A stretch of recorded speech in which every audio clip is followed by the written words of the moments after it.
Hello. Yeah, I thought this thought randomly just came into my mind. I thought I gotta make a video on this because I thought it was a very interesting topic, and it kind of links to my previous one, which was around experiencing my first date, but not in the way you would think of it. It's not dating related per se. But one of the things that when I was thinking back on that my first date, we both had one thing in common. Well, one of the things we had in common was both of us had went through a placement year or a sandwich year during university. For those who don't know what a placement year is, basically it's within your degree. One of your I believe it's your third year is devoted to like 1 year of work experience. Then you finish off your degree the year after that, so 4 years or 5 years, and depending if you're doing a master's.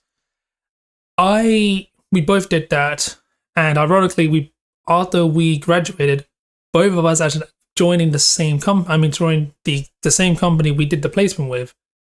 And the topic for this video was around the fact that both of us got stuck doing the exact same thing we did during our placement year. Now, just to set the context, when we applied for the placement year, again, at least in my case, I'll talk from my perspective, I didn't have any work experience and I didn't really care what role I wanted to do. I cared more about just getting the experience and then hoping for the best moving forward. So when I did the placement and they asked me to join back doing the same role, I obviously said yes because that means I had a bit of security after I graduated. But the problem was when I joined, I was doing a role which didn't really bring me much satisfaction. But even though it was nice to have a job after university. It was nice doing a job that allowed me to, well, not worry so much, but in the sense that, I'll put it like this, I was able to listen to music while doing the task to make it more entertaining because it was something that I had the skills to do, and it didn't really, for me anyway, it didn't bring satisfaction, and it wasn't as challenging. Like, it was so easy. Not easy, so I shouldn't be saying that, but it was a bit repetitive, and it didn't really tap into my problem-solving ability, which just made the experience not so great. But the reason why I was in that position was because that was ultimately what I did during my placement year. It was my first job. And people would think that your first job kind of determines the roles and opportunities that you may have further down the line, which to an extent is kind of true and I want to tell my story about like how I kind of stayed away from that. So when I was doing this role, I ended up, and when I joined that company after graduating, I believe a year and a half later on, I got reached out on LinkedIn. They reached out to me on the exact same role, but within a smaller company. I joined them, and that more or less solidified the fact that I just wasn't really. This role was, it was nice, it didn't really bring much satisfaction, but I can basically get the job done without much growth. And for some people, that's all well and good, but at least from my perspective, I want to do a role that's allowing me to grow and just expanding my skill sets. And even if it means putting myself in uncomfortable situations, then so be it. I rather focus on the areas of weaknesses as opposed to tripling down on my strengths, which wasn't being in that field. Like I was good at it, and that's what it was, to the point where I can just kind of ease off the brakes. And at that point, when I realized I just I wasn't getting that satisfaction, and all the opportunities I was getting was around this role I was in. I took it upon myself to find a career and put myself out there and find a career that is different to what I'm doing at that point, and that's going to bring me growth and just hitting the problem solving abilities. It just satisfies my requirements. And that journey wasn't easy because most of the people who were reaching out to me, recruiters and all the automated emails, was just recommending me stuff that was from that, for that particular role I had most experience in, which again wasn't easy because that was basically all started from my first job. And I kept applying to the roles of, that I thought that was different to what I was doing at the time. Got rejected a dozen amount of times, and then eventually I found an opportunity, and this is where I am right now. Now, I'm not saying that I'm not sure if I'm going to be sticking for this role throughout the rest of my time, but I am satisfied and happy with the move I made, because in this role, I'm currently one year and I believe 3.5 months in, so 1 year, which is a good period of time in comparison to how I was last year. In my previous place, I'd only been there for a year, and I was doing that very role. Doing the role I just found, did not satisfy me. And it's been, I think for me anyway, it's been great learning different things and continuously growing. Yes, there are times where, and it's funny because even in the instances where I was like, oh, this is kind of boring, but that boring is so much better than than that feeling of boredom that I felt in my previous places in that very role. It's much better. So I can deal with it. I can basically what I'm saying is the shit I deal with here is much more manageable compared to the shit I dealt with in the past, previous companies. And that's a good thing. That's definitely a good thing. And yeah, and I don't intend of, leaving anytime soon. Touch wood and everything. And yeah, I have no intention, but I have an open mind to possibilities. But through the experience and through making that move that I did to be in this role, to be in a different role, I feel more optimistic about the opportunities and paths that I can pursue moving forward, as opposed to my previous role, which I think the opportunities were very narrow. And I experienced it firsthand when people were reaching out to me only for this role. There were no one was really reaching out to me about, a multitude of roles, which, I get it. But now that I got this experience, now it's good to see getting all, recruiters reaching out to me. Sure, I still get recruiters reaching out to me about my past experience, but I am also getting emails about different roles that is not based on my old role, which is really refreshing to see, which is really nice. And the moral to this is, and I just wanted to just demonstrate that, don't fall just because you landed a job, your first job, whether you're during university or fresh out of university as a graduate, or even fresh out of college, doesn't matter which part of your life you're in, whether you decide to go to uni or not, it's a different story. But you're basically your first ever job, or let's say your first ever job in an industry of that's appealing to you, wherever you want to say, wherever you want to apply to, it doesn't have to be the final role, because, and here's the thing, don't let that determine your future. Use it as a way to build your experience. And again, just do it as a temporary place. Now, if you end up enjoying what you do, that's amazing. That's great. But if you're one of those people like myself at the time who didn't enjoy, who's not enjoying the work that you're doing, find something else.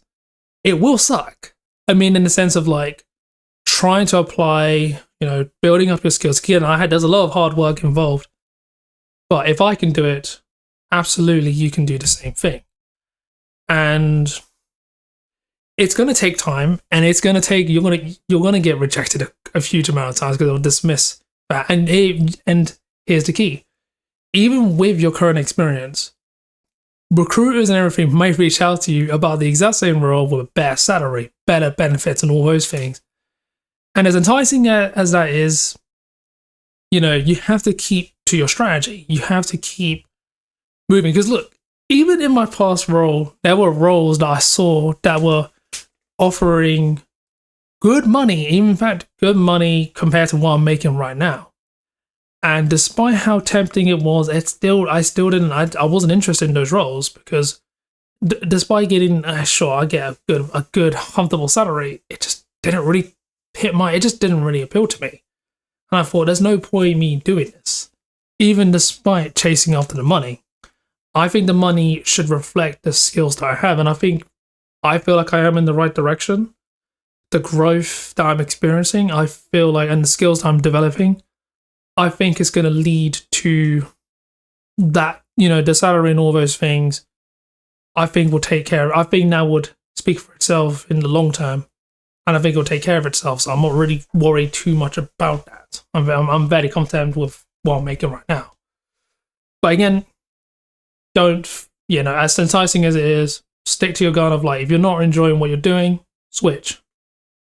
It's a tough, lengthy process. And most importantly, even when I was doing the switch, it was very hard for me to commit to it because I was very afraid of change, because I was very comfortable with these fixed amount of skill sets, which I knew was relevant for that old job that I did. And if you wanted to experience a career switch or switching from a new challenge, you have to realize that you may not even have the skills, and you may have to realize that there are certain weaknesses in yourself where you're thinking, oh, I don't know if I can do it. I'm not sure if I'm smart enough, and all of those things comes into your mind. That's where you have to kind of dismiss that. And if that's what you truly want to do long term, you can develop the skills and you can definitely demonstrate to people that you can do it. It may very well be a lengthy process, at least it was for me anyway. But again, if I can do it, so can you. And I wanted to say, and the purpose of this video was to basically say, don't drift through life and don't let your career path be determined just because of your first ever role.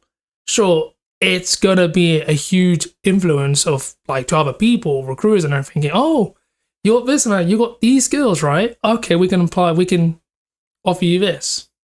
No, you kind of got to take it upon yourself to try and because the first role, it may not mean much, but the skills and experiences is definitely valuable. But you have to realize that it shouldn't be interpreted as like, just because you start here, you doesn't mean you have to ask your end point as well. Take it upon yourself to just determine what path you want to take. If it is a different path, go for it. It's not easy, but it can be done. And you will thank yourself further down the line. Because even when I joined this current role, which was, again, a role where I didn't have many skills in it, but it was a role that I knew and felt that was going to be providing me new experiences, growth opportunities, and so far I feel good. And compared to how I was in the past with those roles, because of how bored I was easily getting, it was so easy for me to think about other companies and applying. I can't say that about this one. 1 year and a bit, I haven't felt like that at all. But again, there were instances where there were challenges and where I was feeling imposter syndrome because I knew I was one of the more inexperienced ones in the team. But now I'm just believing in myself and just growing, and I pushed through it. And, there were different areas and I'm facing them head on. I'm not afraid of all the insecurities I may have had. I'm basically handling it, and it's not solved. There's still things I need to do, and there's still things I'm nervous about. But I still put myself out there, and I'm not going to let that hold me back. Anyway, and neither should you. Anyway, that was a long-winded video, but yeah, I hope that sends a message of follow a path that's true to you. Because again, someone also mentioned when I was talking to someone to try and pursue a path that only you would want and not a path that other people would respect of you. It is true that it's going to be hard to try and pursue a path that only you would want, because there are probably other people in your life that you might want to influence, or you might want to impress, or whatever, right? Or family. You don't know what I think everyone's situation is different. But my piece of advice, and I'll end on this note: whenever you do decide, if you are one of those people like myself, who fresh out whatever education, and this is your first job, and you're in a situation where you want to move the careers, just make sure that you pick a career that you truly want to do. And again, this is me, and just don't worry about what other people think of you. Simply pursue a career that you would like to do, irrespective of whether you pass or fail. Just pursue what you want to pursue, and you learn, move forward. Because in this, part of my motive when I joined this current role, it was more of the opposite, and this is kind of me being a hypocrite. But I'm saying it because I'm human, and I wanted to share and say, don't be me. I think my early motivations was to try and do a role, and for the sake of proving to others, especially proving to people in my previous place, that the potential I have is greater, because I'm not.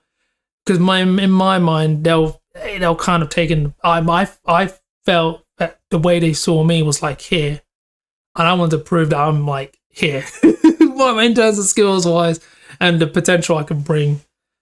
And obviously, once that effect wore off in the company, I then just cared less about them lot. Those people.